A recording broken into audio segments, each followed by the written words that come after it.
coming through. Thank you.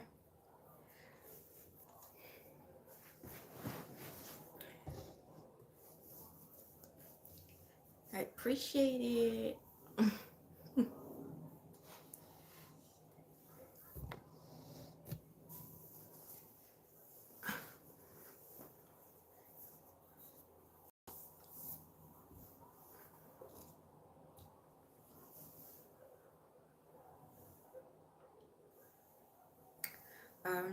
I'll just wait for some people to come in and then I'll start.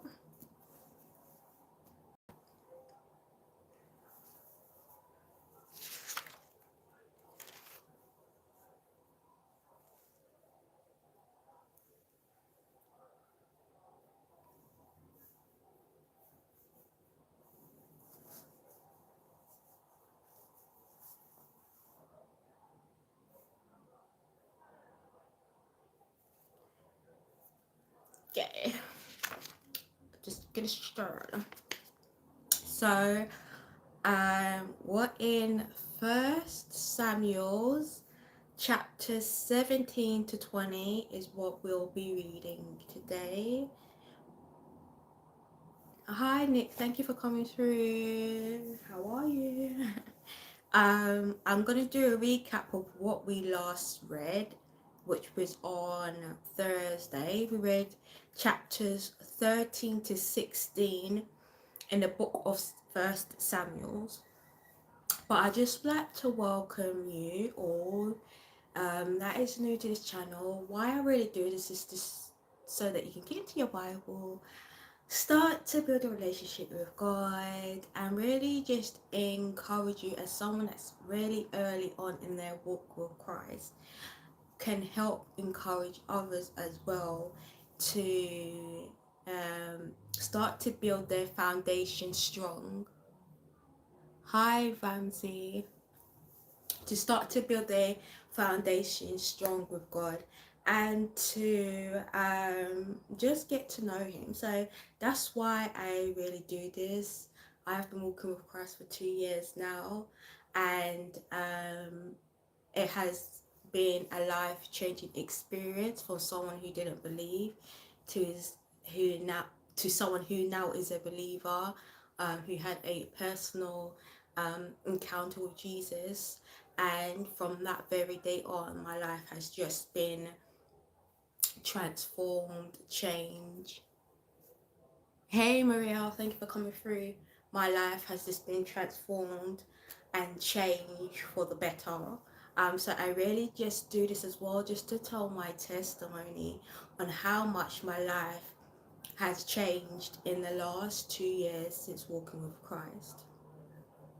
So on Thursday, I read chapters 13 to 16 in 1 Samuel's.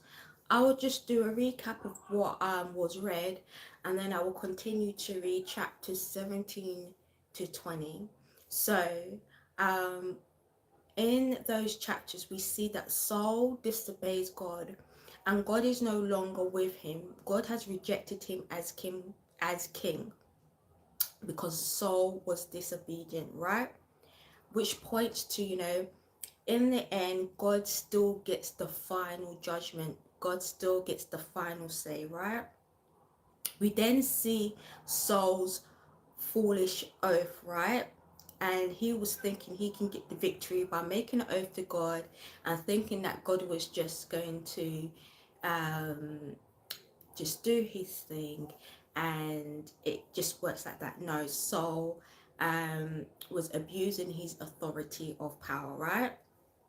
And then we see David anointed as king, right? Again, chosen by God and favored by God, right?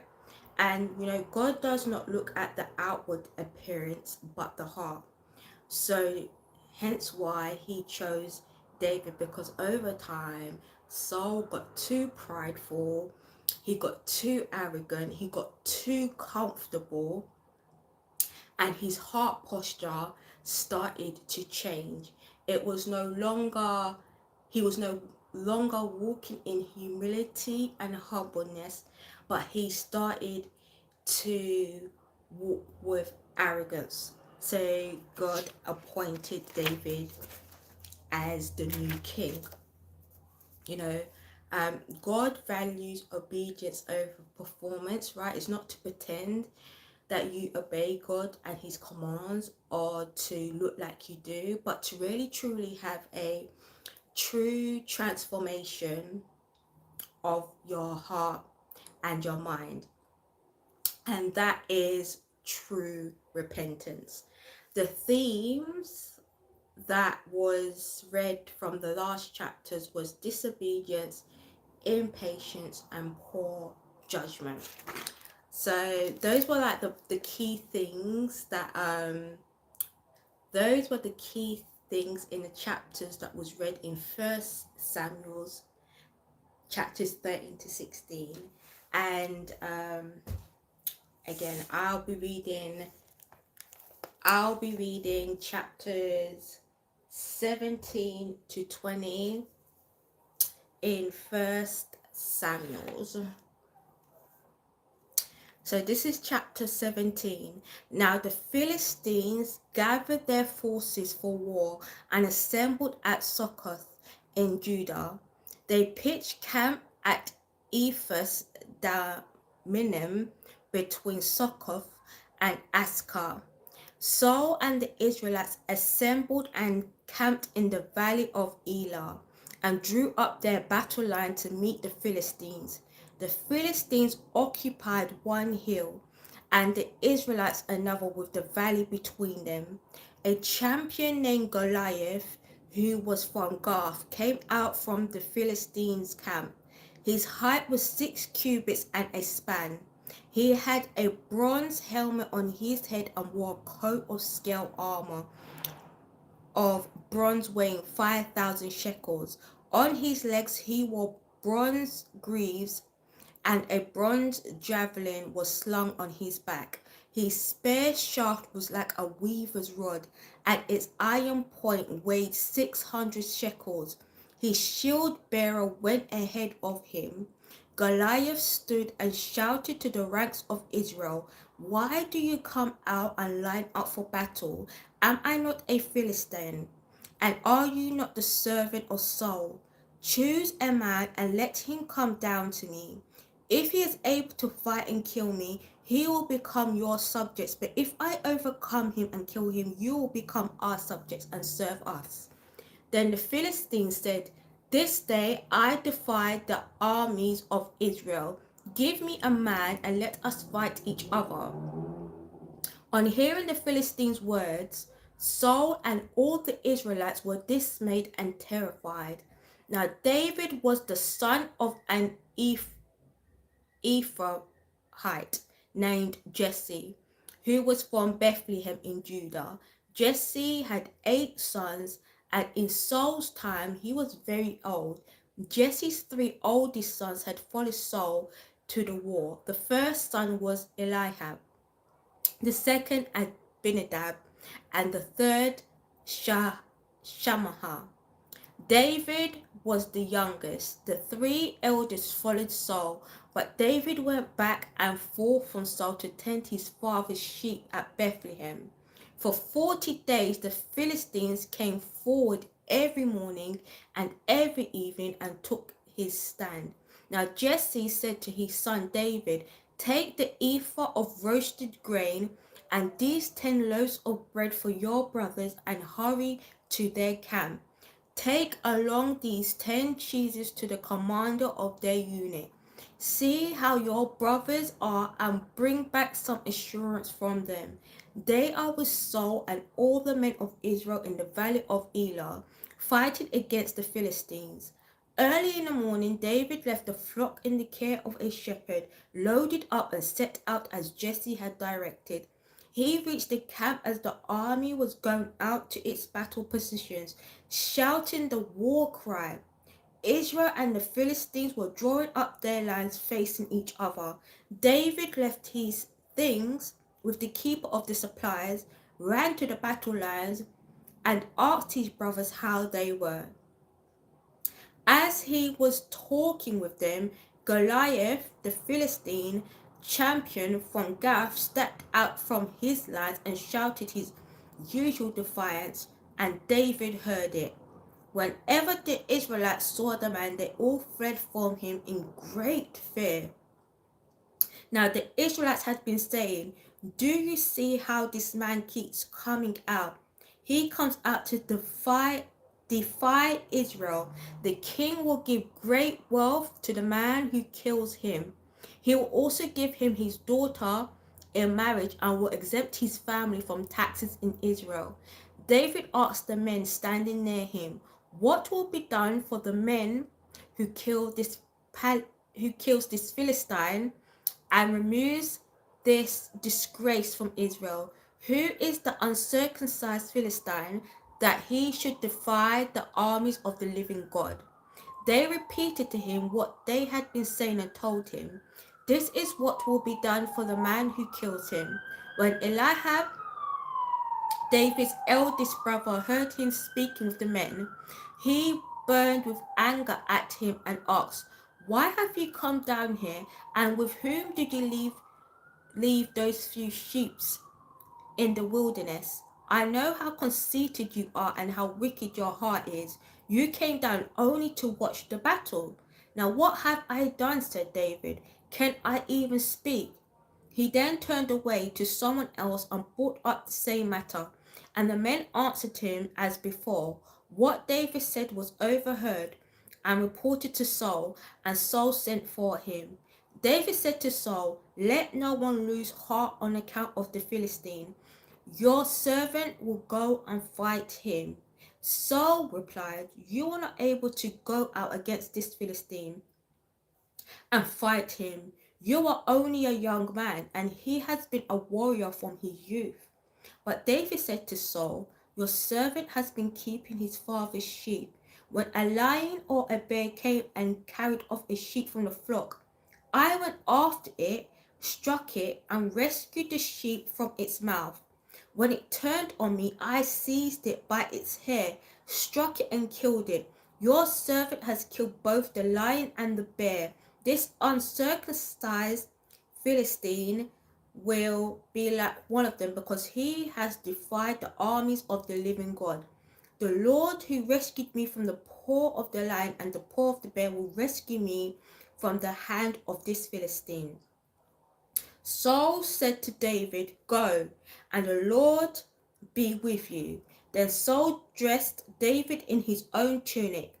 He put a coat of armor on him and a bronze helmet on his head.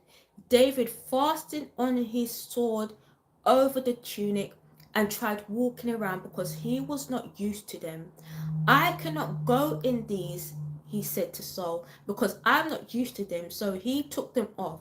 Then he took his staff in his hand, chose 5 smooth rocks from the stream, put them in the pouch of his shepherd's bag, and with his sling in his hand approached the Philistine. Meanwhile, the Philistine, with his shield bearer in front of him, kept coming closer to David. He looked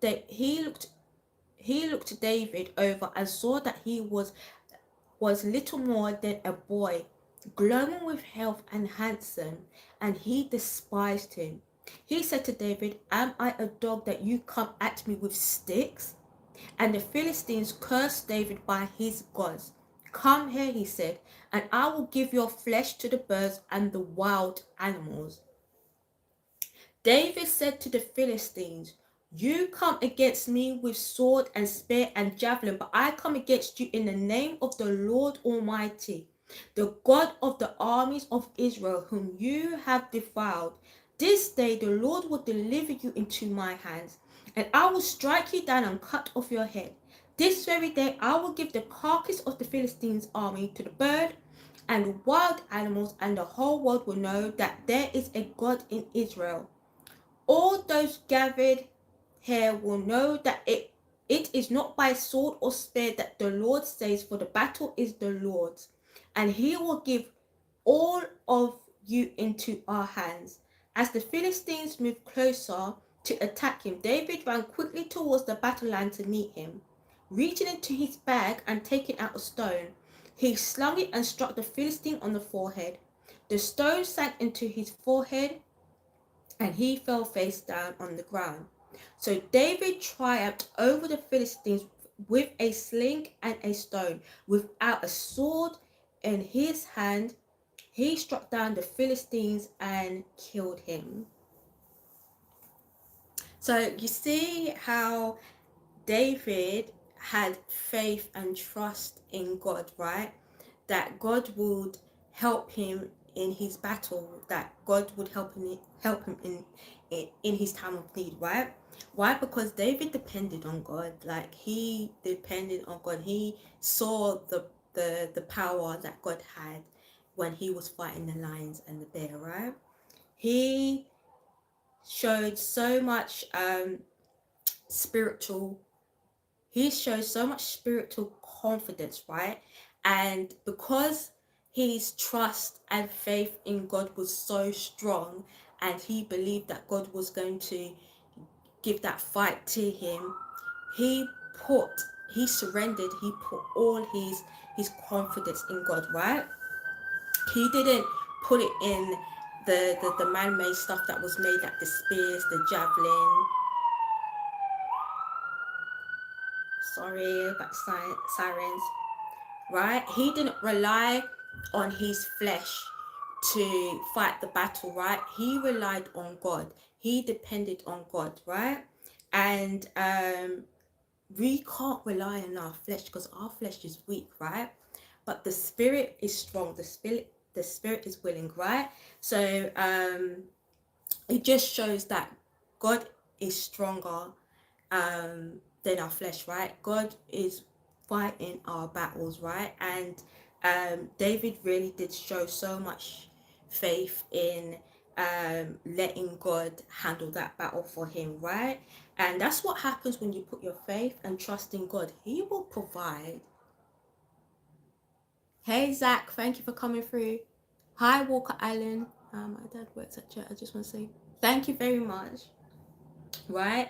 And again, it's not about the appearance. It was never about David's appearance, like how small in stature he was, right? He had God with him, right? And it was all about God and all about the power of God and what God could do. And right, we have to remember God has power over everything. God is sovereign, right? So that really just showed how strong David's faith in God was, that he surrendered and allowed God to just take over, right? He had no doubt. He had no doubt that God was going to fight his battle. He had no hesitation. He said, the Lord God Almighty. That's what he said. He said, the Lord is going to fight my battles, right? And God saw his faithfulness, right? God saw his faithfulness. God saw his obedience. And God said, I've got to help my child of God, right? I've got to help the child of God, right? So David ran and stood over him. He took hold of the Philistine's sword and drew it from the sheath. After he killed him, he cut off his head with the sword. When the Philistines saw that their hero was dead, they turned and ran. Then the men of Israel and Judah surged forward with a shout and pursued the Philistines to the entrance of Gath and to the gates of Ekron. Their dead were strewn along the Sha'arim road to Gath and Ekron.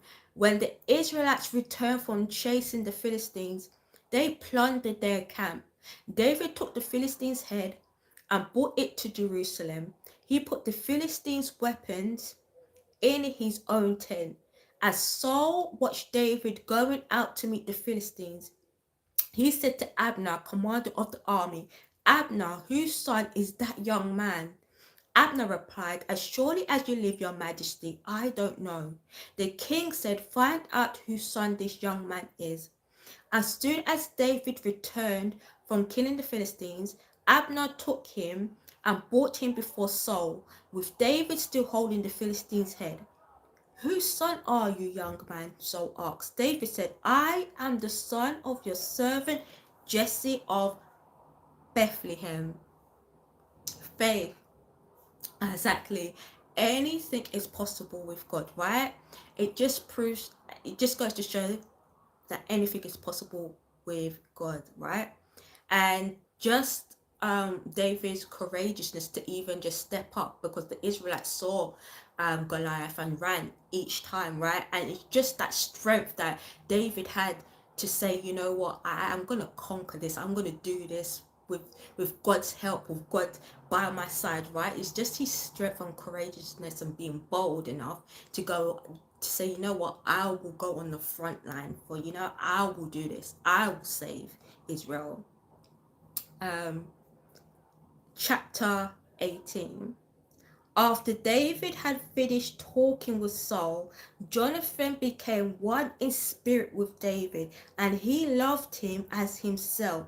From that day, Saul kept David with him and did not let him return home to his family. And Jonathan made a covenant with David because he loved him as himself. Jonathan took off the robe he was wearing and gave it to David along with his tunic and even his sword, his bow, and his belt. Whatever mission Saul sent him on, David was so successful that Saul gave him a high rank in the army. This pleased all the troops and Saul's officers as well. When the men were returning home after David had killed the Philistine, the women came out from all the towns of Israel to meet King Saul with singing and dancing and joyful songs and with tambourines and lyres. As they danced, they sang, Saul has slain his... Hi, Brother Ken. Stay encouraged, brothers and sisters. I will see you soon. Got to get back to it. Have an awesome day. Thank you, Zach. Thank you. You too. Bye-bye. Saul had slain his thousands and David his tens of thousands. Saul was very angry. This refrain displeased him greatly. They have credited David with tens of thousands, he thought, but me with only thousands. What more can he get but the kingdom? And from that time on, Saul kept a close eye on David. The next day, an evil spirit from God came forcefully on Saul. He was prophesying in his house while David was playing the lyre. As he usually did, Saul had a spear in his hand and he held it, saying to himself, I pinned David to the wall. But David eluded him twice. Saul was afraid of David because the Lord was with David but had departed from Saul. So he sent David away from him and gave him command of 1,000 men. And David led the troops in their campaigns. In everything he did, he had great success because the Lord was with him. When Saul saw how successful he was afraid of him. But all Israel and Judah loved David because he led him in their campaigns. Saul said to David, here is my older daughter Merab. I will give her to you in marriage. Only serve me bravely and fight the battles of the Lord. For Saul said to himself, I will not raise a hand against him. Let the Philistines do that. Hey Joe, thank you for coming through. This is why God says pray for your enemies, right? This is why God says pray for your enemies, because 1 minute people will love you and the next minute people don't. And especially when jealousy and envy comes in, as we can see here, Saul loved and doted David until the people said, actually, you are doing actually more, and what we've seen you do to Goliath is amazing, right? And Saul is obviously getting jealous at the fact that David is getting this attention, right? And instead of building him up, instead of showing him love, instead of saying to him, you know, well done, he chooses to say, you know what, I'm going to find every way to remove you, right? I'm going to find every way to remove you, right? And we have to, you know, pray for our enemies, right? We really have to pray and wish that they do seek the Lord and that their hearts do change, right? Because it's not good to sit in jealousy. It's not. Hey, Rihanna, thank you for coming through. It's not good to sit in jealousy. It's not good to sit in envy, because those things do not produce any good results. There's nothing good that comes out of envy. There's nothing good that comes out of jealousy, right? As we can see here. But David said to Saul, "Who am I, and what is my family or my clan in Israel, that I should become the king's son-in-law?" So when the time came for Merab, Saul's daughter, to be given to David, she was given in marriage to Adriel of Meholah. Now Saul's daughter Michal was in love with David, and when they told Saul about it, he was pleased. "I will give her to him," he thought, "so that she may be a snare to him, and so that the hand of the Philistines may be against him." Again, Saul is doing something that is doing something with not the best intentions. You have to watch out for how people respond to you, and sometimes they just don't have your best intentions at heart, right? And as we can see here, Saul had an ulterior motive. He wasn't doing it out of the love of his heart. He was doing it to spite David. He was doing it to see his downfall. So Saul said to David, "Now you have a second opportunity to become my son-in-law." Then Saul ordered his attendants, "Speak to David privately and say, 'Look, the king likes you, and his attendants all love you. Now become his son-in-law.'" They repeated these words to David, but David said, "Do you think it is a small matter to become the king's son-in-law? I'm only a poor man and little known." When Saul's servant told him what David had said, Saul replied, "Say to David, 'The king wants no other price for the bride than 100 Philistines' foreskins to take revenge on his enemies.'" Saul's plan was for David to fall by the hands of the Philistines. When the attendants told David these things, he was pleased to become the king's son-in-law. So before the allotted time elapsed, David took his men with him and went out and killed 200 Philistines and brought back their foreskins. They counted out the full number to the king, so that David might become the king's son-in-law. Then Saul gave him his daughter Michal in marriage. When Saul realized that the Lord was with David and that his daughter Michal loved David, Saul became still more afraid of him, and he remained his enemy for the rest of his days. The Philistines' commanders continued to go out to battle, and as often as they did, David met with more success than the rest of Saul's officers, and his name became well known. Hi, Radis. You see how God kept blessing David more and more and more, because Saul's hatred for him was just showing too much, right? So God was just blessing him more, favoring more. Rebecca, oh, thank you for coming through, Rebecca.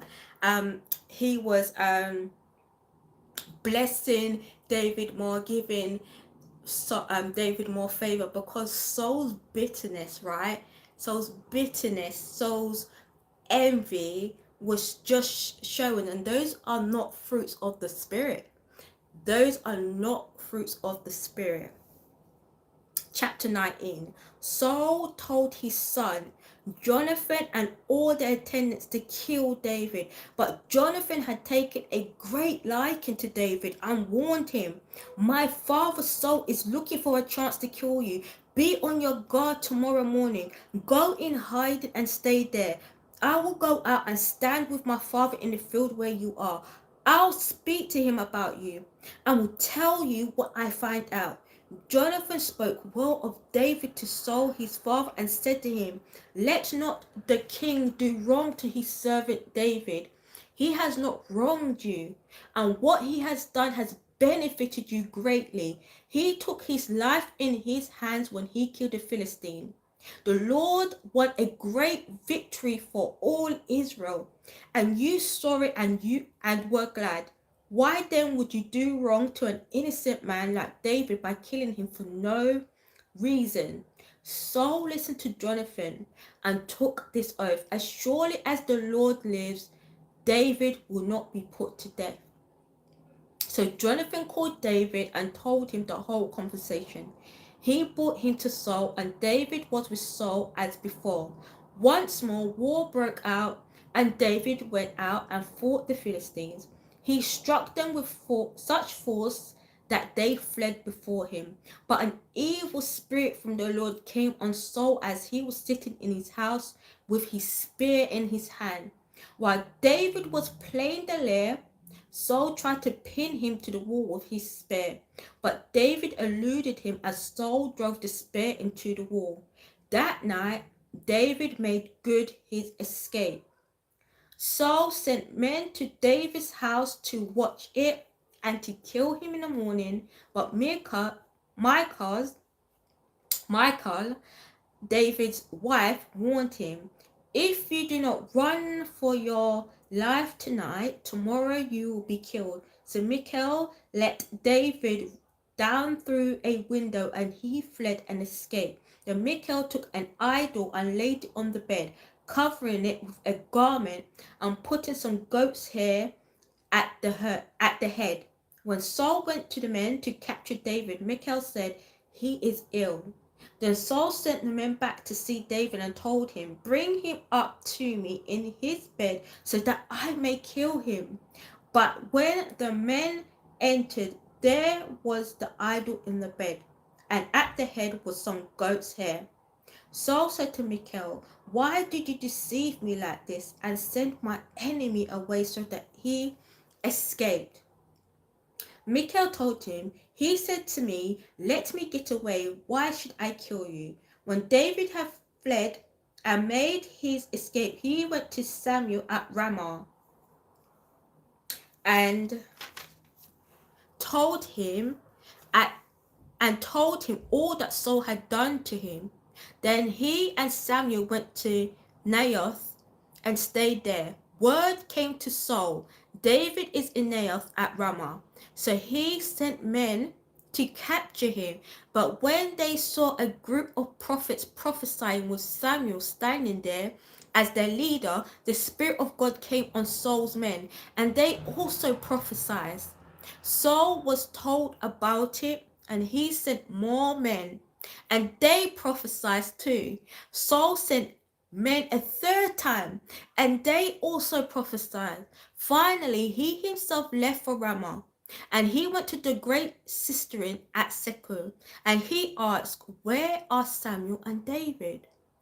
Over in Naioth at Ramah, they said. So Saul went to Naioth at Ramah, but the Spirit of God came even on him, and he walked along prophesying until he came to Naioth. He stripped off his garments, and he too prophesied in Samuel's presence. He laid naked all that day and all that night. This is why people say, is Saul also among the prophets? Right? Again, this is God stripping him of king, right? So this is God really humbling him, right? He's stripping him of his kingmanship. God is demoting Saul in front of everyone, right? And he's really God is really just showing who really has the power, right? Saul thought he could bring the men down there and just easily capture David, but it was never going to go that way. chapter 20. Then David fled from Naioth at Ramoth and went to Jonathan and asked, "What have I done? What is my crime? How have I wronged your father that he is trying to kill me?" "Never," Jonathan replied. "You are not going to die. Look, my father doesn't do anything great or small without letting me know. Why should he hide this from me? Isn't it so?" But David took an oath and said, "Your father knows very well that I have found favor in your eyes, and he has said to himself, 'Jonathan must not know this, or he will be grieved.' Yet as surely as the Lord lives and as you live, there is only a step between me and death." Jonathan said to David, "Whatever you want me to do, I'll do it for you." So David said, "Look, tomorrow is the new moon's feast, and I am supposed to dine with the king. But let me go and hide in the field until the evening of the day after tomorrow. If your father misses me at all, tell him, 'David earnestly asks my permission to hurry to Bethlehem, his hometown, because an annual sacrifice is being made there for his whole clan.' If he says, 'Very well,' then your servant is safe. But if he loses his temper, you can be sure that he is determined to harm me. As for you, show kindness to your servant, for you have brought him into a covenant with you before the Lord. If I am guilty, then kill me yourself. Why hand me over to your father?" "Never," Jonathan said. "If I had the least inkling that my father was determined to harm you, wouldn't I tell you?" David asked. "Who would tell me if your father answered you harshly?" "Come," Jonathan said, "let's go out into the fields." So they went there together.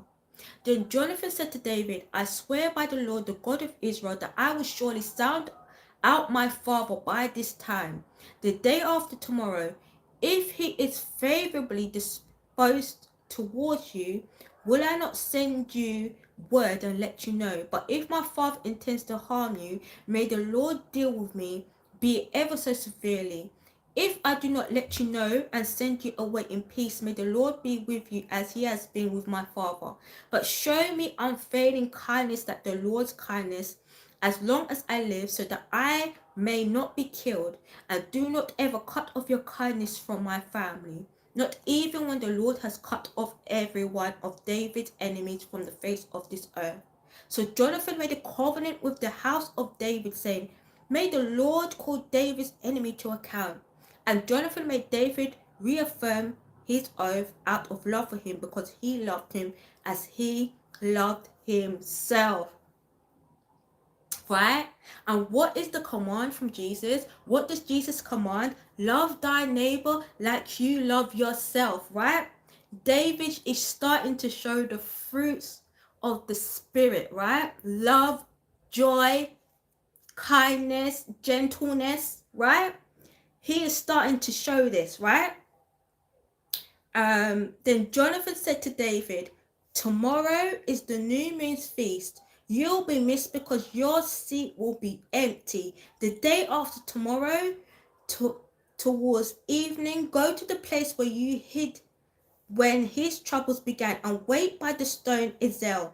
I will shoot 3 arrows to the side of it, as though I was shooting at a target. Then I will send a boy and say, 'Go find the arrows.' If I say to him, 'Look, the arrows are on this side of you, bring them here,' then come, because as surely as the Lord lives, you are safe.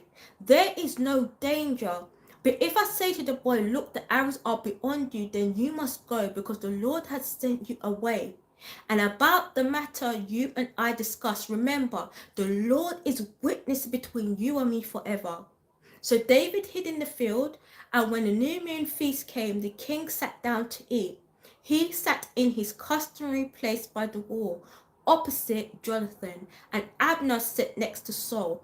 But David's place was empty. Saul said nothing that day, for he thought, "Something must have happened to David to make him ceremonially unclean. Surely he is unclean." But the next day, the second day of the month, David's place was empty again. Then Saul said to his son Jonathan, "Why hasn't the son of Jesse come to the meal, either yesterday or today?" Jonathan answered, David earnestly asked me for permission to go to Bethlehem. He said, let me go because our family is observing a sacrifice in the town, and my brother has ordered me to be there. If I have found favor in your eyes, let me go to see my brothers. That is why he has not come to the king's table. Saul's anger flared up at Jonathan, and he said to him, You son of a perverse and rebellious woman, don't I know that you have sided with the son of Jesse? To your own shame and to the shame of the mother who bore you? As long as the son of Jesse lives on this earth, neither you nor your kingdom will be established. Now send someone to bring him to me, for he must die.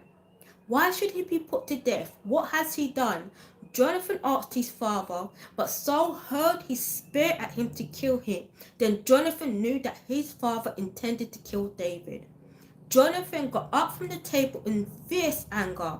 On that second day of the feast, he did not eat because he was grieved at his father's shameful treatment of David. In the morning, Jonathan went out the field for his meeting with David. He had a small boy with him, and he said to the boy, Run and find the arrows I shoot. As the boy ran, he shot an arrow beyond him. When the boy came to the place where Jonathan's arrow had fallen, Jonathan called out after him, Isn't the arrow beyond you? Then he shouted, Hurry, go quickly, don't stop. The boy picked up the arrow and returned it to his master. The boy knew nothing about all this, only Jonathan and David knew. Then Jonathan gave his weapons to the boy and said, Go carry them back to town. After the boy had gone, David got up from the south side of the stone and bowed down before Jonathan 3 times, with his face to the ground. Then they kissed each other and wept together, but David wept the most. Jonathan said to David, Go in peace, for we have sworn friendship with each other in the name of the Lord, saying, The Lord is witness between you and me, and between your descendants and my descendants forever. Then David left, and Jonathan went back to town. Right, the end. Hey, sweet, thanks for coming through. So, I just want to say, David's attitude, right? David's attitude towards this is so commendable because he stayed in humility. He stayed in a humbleness, knowing that the enemy was after him, right? He didn't react back in the same way Saul reacted to him. Hey, Frankie Frog, thank you for coming through. He remained to God's standards, right? He remained not wanting to get vengeance because he knew that he had so much faith in God. He had so much faith in the Lord that the Lord will deliver him. The Lord will fight for him. The Lord will do what the Lord needs to do for him, right? And I think it's really a hard thing when you know that someone is going to, you know that someone's going to harm you or someone doesn't like you for no reason, right? And you still show love and you still show humility and you still walk in humbleness, right? Knowing that the enemy is after you. I think that's such a commendable trait to have. I think that's really showing the fruits of the Spirit. That's really showing honor to God and how much respect David had for God, how much honor he had for God, that he didn't want to even hurt Saul because Saul was anointed by him. Even though God left him, even though God had rejected him as king, right? God still, David still had respect for Saul, and Saul over time showed that he didn't have respect for David, you know, didn't have respect for God, right? He was doing things on his own terms, on his own time. His own time, right? I just want, it just goes to show how quick, it just goes to show how quick people turn, right? How quick um people will dislike you, right? But I have to say, David held it down, man. I gotta give it to David. David held it down, and that should really be an example of how we should treat people, you know, that want to harm us, right? Yeah, um, God calls to defend ourselves, right? But we should always remember that we have the Lord on our side, right? And we need to surrender and give it all to God, right? That's the Lord's battle. That's not our battle. Once we surrender and give it to God, let Him do His thing, right? We are to operate in humility and humbleness before the Lord, right? That's how we should be operating as children of God. We should be setting the standards of how God needs us to operate, right? And I think David shows that very well, knowing that Saul is meant to be the king. He's meant to be a leader, right? He's meant to be a leader. And this is what the leader, the king appointed, once appointed over Israel, is showing, right? This is not really a great example to be showing others, right? Especially if you're meant to be a leader. It's not a good example. So I have to give it up to King David, because he's really showing now. He's really showing Saul what it is to be a leader, what it is to be a king, what it is to walk in humility and humbleness before the Lord. He's really showing out. So yeah, I'll be back tomorrow with a devotional. But next week will be in the next chapters of Samuel. And again, thank you for all that came out. Thank you for all that light. Thank you, thank you, thank you. I just want to say thank you to God. I want to give Him all the glory and all the praises, because without Him, this wouldn't be possible. Me sitting in front of the camera, I'm a nervous person, guys. I'm not a people person. I'm not a public speaker. But by the grace of God, like, He's got me sitting here, being able to read, giving me all this wisdom, giving me all this knowledge, giving me all this strength to be able to spread the gospel, to be able to spread the good news of Jesus Christ, our Lord and Savior, right? To be able to spread the good news of Jesus. So, even if it just helps one person, even if it just saves one person, brings one person to the kingdom, remember, God left the 99 for the one, even if it's just one. Songs of Bird. Thank you, Songs of Bird. Amen, amen. Even if it's just one, I feel like I've done something. So that's a win for the kingdom. That's a win for the kingdom. But yes, I'll be back tomorrow for a devotional, and then next week I'll be back to read the next chapters of Samuel. And I really do hope you all have a good evening, morning, afternoon, wherever you are. Sorry if I missed any of you.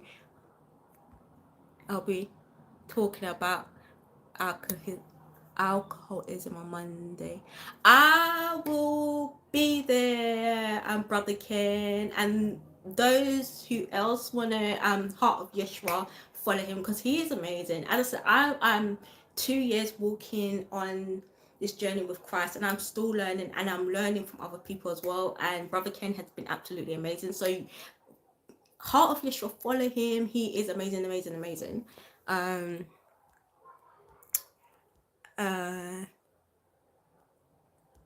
my name is Nisha. Sorry guys if I missed your